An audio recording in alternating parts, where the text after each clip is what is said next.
نظم ویلی و ما خپل وراره ته وویل هغه موبایل ته ټول شیان اچوي. مال ګوره ما نظم ویلی دی، ما خو مور ته په کور کې قرآنونه او قسمونه خوړل چې لکه ما ته هېڅ چا سزا مازا دا شیان نه دي راکړي، صرف په اول ورځ دوی دا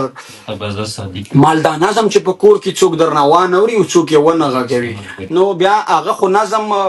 په څه ناڅه شکل دغه ساتلی دی، په مور مې نه دی اورېدلی. خو زما خویندې چې کومې دي دا خو نو په بېلابېلو ځایونو کې واده شوي دي. اوس مې یوې خور چیرې په د چا سره په کور کې دا نظم اورېدلی، ما ته یې ټلیفون راتېر کړ، دا داسې بغارې وایي داسې ژاړي، مال څه وشول خورې چا ووهلې چا در سره زیاتوب وکړ څه وشول، مقصد داسې زیاتی چا په دا کور کې در سره وکړ چې ته ژاړې. مقصد هغه وایي نه تا خو ما ته دا نه دي ویلي، په تا یې داسې کړي دي او سپي یې در پسې راخلاص کړي او نوکان یې درنه ایستلي او دا وایي نن میرانشاه ډاکټرانو ته زه مقصد خپلوان